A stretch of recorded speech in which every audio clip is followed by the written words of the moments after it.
Your Nan never earned more than £12 a week, yet she raised 4 children, kept a warm house, and still had money in the post office. How? 25 quiet habits that most British families abandoned by the 1990s. Number 14 alone would knock £600 a year off a modern shopping bill. And number 6 costs pennies, but beats a £300 gadget they sell you today. These are not influencer tips. These are the routines that kept a nation solvent. Hit subscribe and let us count them down. Number 25. The rag bag. Nothing made of cloth ever went in the bin. When a shirt was finally beyond saving, your mum cut off the buttons for the button tin, then tore the fabric into squares for the rag bag hanging behind the cellar door. Old vests became dusters. Worn towels became floor cloths. A pair of Dad's pajamas polished the brass for a decade. A packet of dusters from the shop cost 1 6, and your Nan considered anyone who bought them slightly mad. Today, British households spend around £40 a year on disposable wipes and kitchen roll for jobs. A torn-up t-shirt does better. The rag bag cost nothing, produced nothing to throw away, and meant the family wardrobe paid for itself twice. First as clothing, then as cleaning kit. Multiply that across a lifetime, and you are looking at hundreds of pounds that simply never left the house. Number 24. The soap scrap jar. When a bar of soap wore down to a sliver too thin to hold, it did not get binned. It went into a jam jar on the bathroom windowsill. Once the jar was full, your mum poured boiling water over the scraps, mashed them into a paste, and pressed the lot into a new bar. Some families used a little wire cage on a handle, swished through the washing up water so the scraps did their last job on the dishes. A bar of sunlight cost 4p in 1955, and squeezing every gram out of it was simply what you did. The maths sounds trivial until you realize the habit behind it. If soap could not be wasted, nothing could be wasted. Modern households throw away roughly 10% of every soap, shampoo, and cleaning product they buy, still stuck in the bottle. Your Nan would have stood the bottle upside down for a week. Number 23. Turning collars and cuffs. A man's shirt did not die when the collar frayed. Your mum unpicked the collar with a seam ripper, flipped it over so the worn side faced down, and stitched it back in place.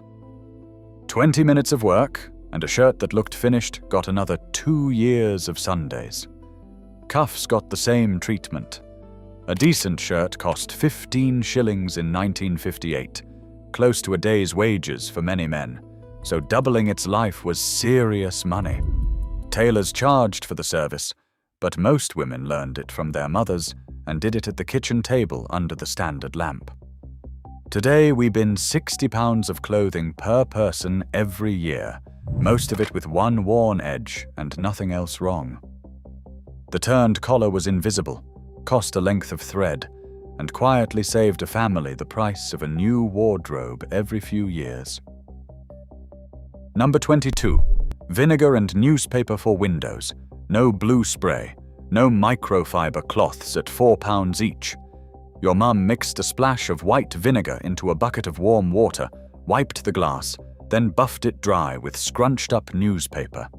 The vinegar cut through grease, and the newspaper polished without leaving lint, because the paper fibers are denser than any cloth. Windows came up so clear that birds flew into them. A bottle of vinegar cost 6p and cleaned every window in the street. Modern window cleaners cost £3 a bottle and are mostly water. She knew that. The whole cleaning cupboard held vinegar, bicarb, and 1 bar of soap, and the house gleamed. That cupboard cost about 2 shillings to stock. Yours costs £40 a month. Number 21. Saved wrapping paper and string. Christmas morning had rules. You did not tear. You slid a finger under the tape, eased the paper off, and handed it to your Nan, who folded it flat and put it in the sideboard drawer for next year. String from parcels was wound into a ball that lived in the kitchen drawer and never ever ran out. A roll of wrapping paper cost $1, and some sheets in that drawer served 4 Christmases before retiring as shelf liner. It sounds like comedy thrift now, but British households currently spend around £30 every December on paper that is in the bin by lunchtime. Your nan's drawer meant Christmas wrapping cost nothing for a decade. The children learned to unwrap slowly, which had a bonus nobody advertised. Christmas morning lasted twice as long. Number 20. Darning socks on a wooden mushroom. Inside your nan's sewing basket sat a smooth wooden mushroom, worn shiny by 50 years of use. When a sock went through at the heel, she stretched the hole over the mushroom's dome and rebuilt the fabric, weaving wool thread over and under until the hole became a small woven patch stronger than the original knit. It took 10 minutes in front of the television. A pair of decent wool socks cost 2 shillings and 6pence, and a darned pair outlasted a new pair from the shop. The mushroom itself cost $1 and lasted 3 generations. Today we treat socks as disposable, spending perhaps £50 a year per family replacing them, and the wooden mushrooms turn up in antique shops marked as mystery objects. There is no mystery. That little tool, and the 10 minutes of patience that came with it, kept an entire nation's feet warm for the price of a ball of wool. Number 19. The washing line and the airing cupboard. Your mum checked the sky like a fisherman before deciding whether it was a washing day. Clothes went out on the line, propped high with a wooden clothes prop, and came in smelling of wind. If rain threatened, they finished on the clothes horse in front of the fire, then moved to the airing cupboard, that warm shelf above the hot water tank where everything ended up dry, soft, and slightly toasted. Total cost, nothing. A tumble dryer today costs around £1 per load to run. 4 loads a week is over £200 a year, plus the dryer itself, plus the repairs. Her system used the wind, the fire that was lit anyway, and the tank that was hot anyway. 3 free heat sources, 0 waste. The heated airer they now sell for £150 is just an electric clothes horse. She would have laughed. First pattern break. Here is where it gets clever. Number 18. The Sunday roast 3-day economy. That joint of beef your mum bought on Saturday was never one meal. It was a system. Sunday, the roast, carved thin, with Yorkshire pudding served first to fill everyone up before the meat arrived. That was deliberate. Batter cost pennies, beef cost 4 shillings a pound, and a child full of Yorkshire eats less beef. Monday, cold cuts with bubble and squeak made from Sunday's vegetables. Tuesday, the remains minced through the hand grinder, clamped to the table edge, and turned into cottage pie or rissoles. The bone went into Wednesday's soup. 1 joint, 4 days, and the only extra ingredients were potatoes and an onion. Food economists have actually studied this. Stretching one protein purchase across multiple meals cuts meat spending by up to 40%. Your Nan did not call it meal planning or batch prep. She called it Sunday, Monday, Tuesday, Wednesday. Modern families buying fresh ingredients for 7 separate dinners spend more on food in a week than she spent in a month, adjusted for everything. The roast was never dinner. It was a 4-day investment.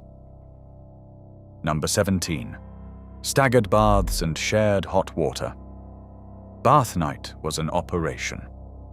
The immersion heater went on for exactly 1 hour, no more, because it ate electricity like a furnace. Then the family bathed in sequence, youngest first, topping up with a kettle if the water cooled. In many houses, the water itself was shared, and nobody thought it strange, because heating a full tank cost real money. A bath used a full tank. A strip wash at the sink, which covered the other 6 days, used a kettle's worth. Heating water is still the second biggest energy cost in a British home, around £300 a year. Your nan's version cost a fraction of that because hot water was treated like something precious rather than something that simply came out of the wall. The immersion heater switch had a red light, and leaving it on overnight was the closest thing that house had to a criminal offense. Number 16. Draft excluders and the curtain over the door. Every door in the house had a fabric sausage lying against it, sewn from leftover material and stuffed with old tights. The front door had a heavy curtain on a rail, drawn across at dusk, and the letterbox had a brush strip because your nan could feel a draft from another postcode. Unused rooms were simply shut, doors closed, heat kept where the people were. None of this cost more than a few shillings of scrap fabric, and together it did the job of modern insulation. The Energy Saving Trust now says draft-proofing saves around £100 a year and sells the idea like a discovery. Your nan discovered it because she paid for coal by the bag and could see exactly what warmth cost. Central heating with a thermostat made us forget that heat leaks. She never forgot, because every leak had a price written on it. Number 15. The stocked larder and buying dry goods in bulk. That cool, dark cupboard off the kitchen was a savings account you could eat. Flour bought in £7 bags. Sugar, rice, oats, dried peas, tinned goods bought when cheap and stacked in rotation, oldest to the front. Your nan bought when prices dropped, never when she was desperate, which is the entire secret of not being robbed by a shop. The larder meant no emergency top-up trips, and the top-up trip is where modern budgets die. Every dash to the shop for one item comes back with 5, adding an estimated £15 a week to household spending, over £700 a year. Her larder made the house immune to that. It also made the house immune to strikes, shortages, and snowed-in weeks, which she had lived through and never intended to live through unprepared again. Number 14. Baking day. Here is the £600 habit from the intro. Once a week, usually Thursday, the kitchen turned into a bakery. Bread for the week, a Victoria sponge, a batch of scones, rock cakes for lunch boxes, maybe a fruit loaf, all from one bag of flour costing under 2 shillings and 1 heating of the oven. That last part mattered. The oven was expensive to heat, so once it was hot, everything went through it in sequence. Bread first at high heat, cakes as it cooled. Compare the sums today. A supermarket loaf, a packet cake, shop scones and wrapped snacks for a family runs easily to £12 a week. The ingredients to bake the same at home cost around 3. That gap is over £450 a year on baked goods alone, and closer to 600 once you count the biscuits nobody buys because there is cake in the tin. One afternoon, one hot oven, the whole week fed. Number 13. The allotment. Behind the railway lines of every British town lay a patchwork of rented plots where men in flat caps grew half their family's vegetables for the price of a few packets of seed. An allotment cost around 10 shillings a year to rent in the 1950s. In return, it produced potatoes, runner beans, carrots, cabbages, onions, rhubarb, and soft fruit from spring to the first frost. The National Allotment Society estimated a well-worked plot could supply a family of 4 with vegetables for 8 months of the year. That is conservatively £500 of produce at today's prices, for a rent that even now averages about £40 annually. The plot also produced something the supermarket cannot sell: an evening's peace, a network of neighbors trading marrows over the fence, and children who knew that food came out of the ground. Dig for Victory ended in 1945. The smart families just never stopped digging. Number 12. Jam making and bottling the glut. When the allotment or the hedgerows delivered more fruit than the family could eat, Your Nan turned surplus into shelf life. Blackberries picked free from the lanes in September became 12 jars of bramble jam. Windfall apples became chutney. Plums were bottled whole in Kilner jars, sealed under rubber rings, and lined up in the larder like ammunition. Sugar was the only real cost, about 5p a pound, and the jars were reused for decades. Those 12 jars of jam replaced a year of shop-bought at 1 and 3 a jar. Bottled fruit meant puddings all winter from fruit that cost nothing in autumn. The principle scales to everything. Buy or pick food when it is abundant and cheap. Preserve it. Eat it when it is scarce and dear. Modern households do the exact opposite, buying strawberries in December at triple the price. The larder shelf full of jars was the family beating the calendar, 12 months a year. Number 11. The hand-me-down chain. Clothes in a British family moved like a relay baton. The eldest got the new coat. 2 winters later it passed to the next child. Hem let down, sleeves adjusted, elbows patched if needed. School uniforms traveled between families entirely, passed across the street with a knock on the door. Nothing was owned by a child. It was merely held by them until the next one grew into it. Shoes were the exception, because your Nan knew worn shoes shape growing feet, and that was the one place the chain broke and new was bought. A child's coat cost 30 shillings. Across 3 children, the chain-cut clothing costs by more than half. Today, parents spend around £250 per child per year on clothes, most barely worn before they are outgrown. The chain was not a hardship. Children wore the coat they had watched their hero of an older sibling wear, and wore it with pride. Number 10. Blakey's and the cobbler. Shoes were repaired, not replaced, and the war against wear started on day 1. Your granddad hammered Blakey's, small steel segs, into the heels and toes of every new pair before they were worn, so the steel took the punishment instead of the leather. When soles eventually thinned, shoes went to the cobbler, who resold them for a few shillings, a fraction of the price of new. A quality pair of leather shoes cost £2 and, with segs and 2 resolings, lasted 15 years. Modern shoes are glued, not stitched, designed so repair costs more than replacement, and the average Briton buys 4 new pairs a year. Do the arithmetic across a lifetime, and the cobbler's counter saved a family the price of a small car. A packet of Blakey's cost 3p. They still sell them. Almost nobody knows. Second pattern break, and this one has a villain.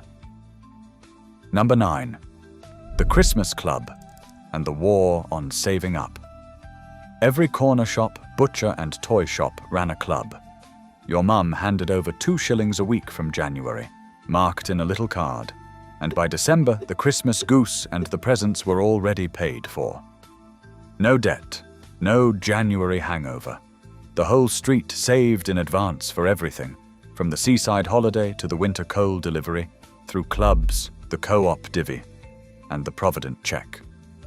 Then came store credit cards, and the industry spent millions flipping the model.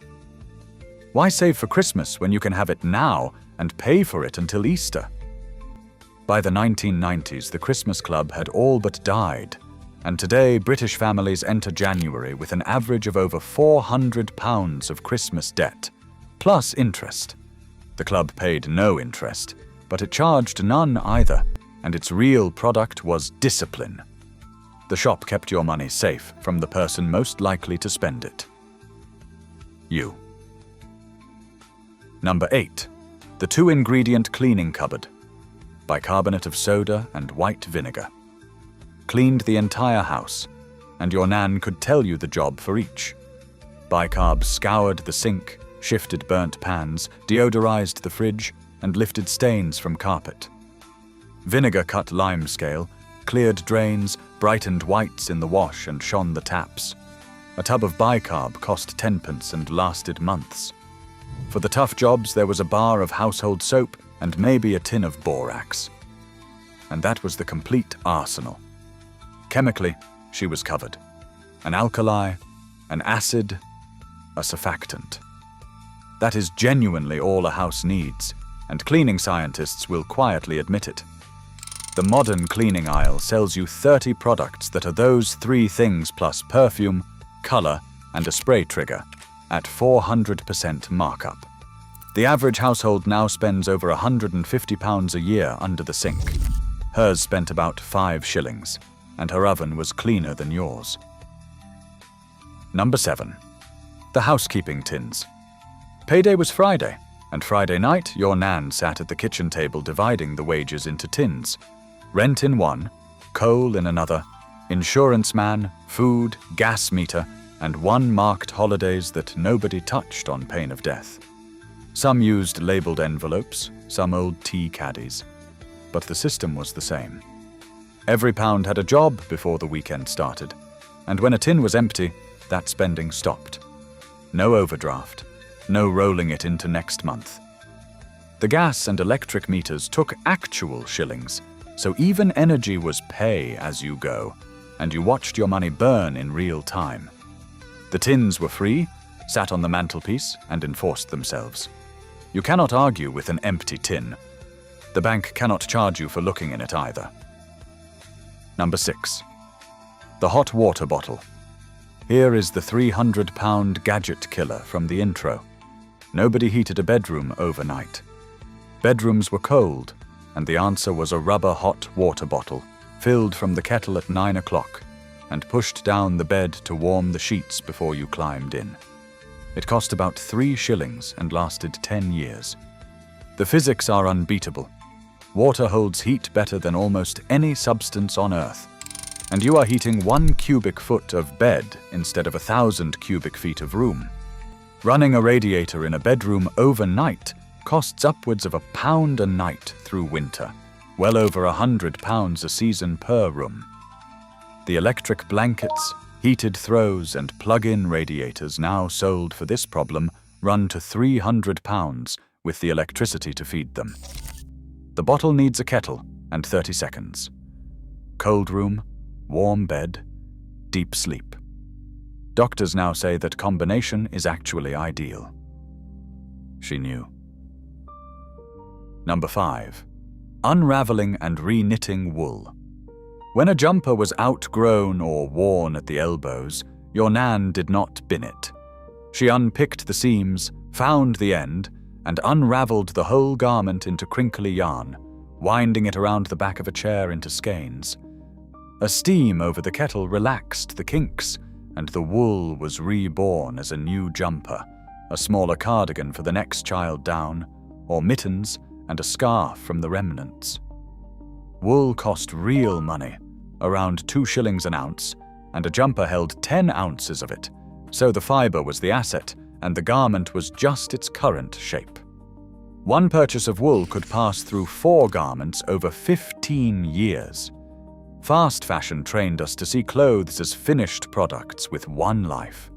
She saw raw material on temporary assignment. The click of needles in front of the fire was the sound of the same pound being spent for the 4th time. Number 4. The switch-off patrol. Lights went off when you left a room, and not gently. Your granddad could hear an empty room with a light on from the garden.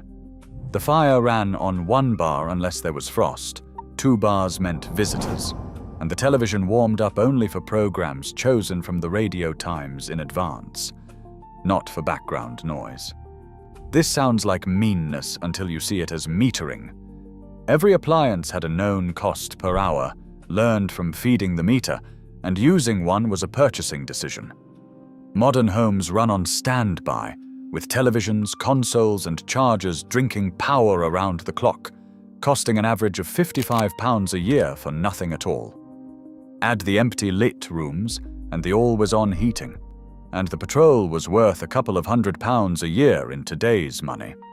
It cost nothing but attention. Attention was the one thing that house never ran short of. Number 3. The list and the cash rule.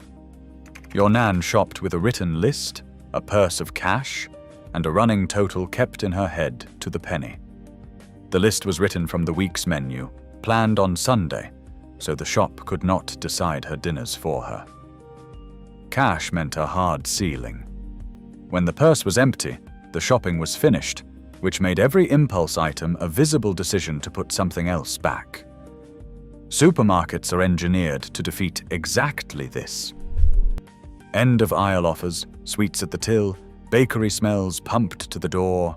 Studies show shoppers without a list spend around 23% more, and card payments push spending higher still because nothing visible leaves your hand. Her method neutralized £1 billion of retail psychology with a stub of pencil and a leather purse. 23% of a modern family food bill is over £1,000 a year. For a pencil. Number 2. Paying the post office first.